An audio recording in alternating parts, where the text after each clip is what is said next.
100. If Earth were a ball, the Southern Cross and other southern constellations would all be visible at the same time from every longitude on the same latitude, as is the case in the north with Polaris and its surrounding constellations. Ursa Major and Minor and many others can be seen from every northern meridian simultaneously, whereas in the south, constellations like the Southern Cross cannot. This proves that the southern hemisphere is not turned under as in the ball model, but simply stretching further outwards away from the northern center point, as in the flat Earth model. 101. Sigma Octantis is claimed to be a southern central pole star similar to Polaris, around which the southern hemisphere stars all rotate around the opposite direction. Unlike Polaris, however, Sigma Octantis cannot be seen simultaneously from every point along the same latitude. It is not central, but allegedly 1 degree off-center. It is not motionless, and in fact cannot be seen at all using publicly available telescopes. There is legitimate speculation regarding whether Sigma Octantis even exists. Either way, the direction in which stars move overhead is based on perspective and the exact direction you're facing, not which hemisphere you're in. 102. Some heliocentrists have tried to suggest that the pole star's gradual declination overhead as an observer travels southward is proof of a globular Earth.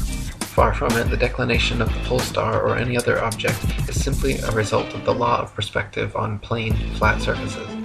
The law of perspective dictates that the angle and height at which an object is seen diminishes the farther one recedes from the object, until at a certain point, the line of sight and the seemingly uprising surface of the Earth converges to a vanishing point, i.e. the horizon line, beyond which the object is invisible. In the ball Earth model, the horizon is claimed to be the curvature of the Earth, whereas in reality, the horizon is known to simply be the vanishing line of perspective based on the strength of your eye's instruments, weather, and altitude. 103.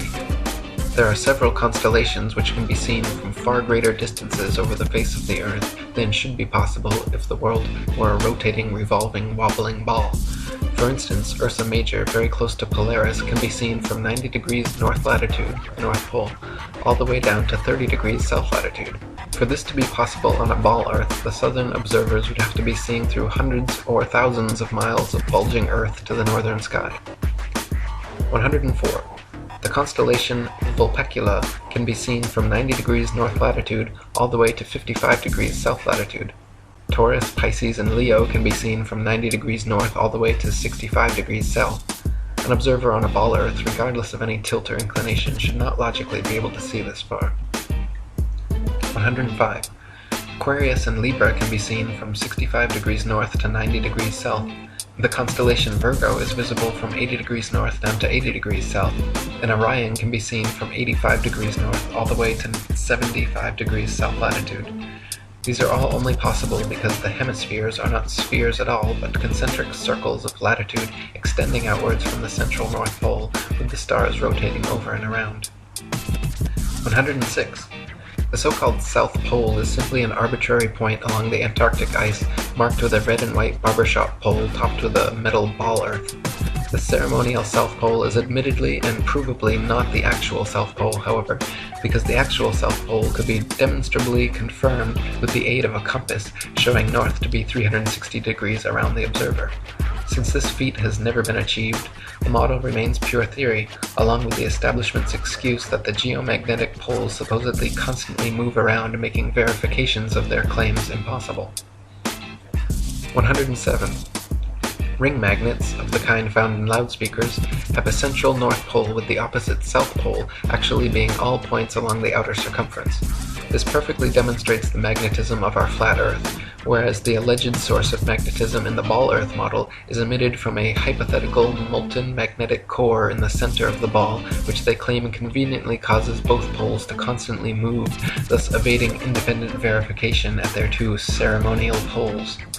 In reality, the deepest drilling operation in history, the Russian Kola Ultra Deep, managed to get only 8 miles down. So the entire ball Earth model taught in schools showing a crust, outer mantle, outer core, and inner core layers are all purely speculation, as we have never penetrated through beyond the crust. 108. The mariner's compass is an impossible and nonsensical instrument for use on a ball Earth.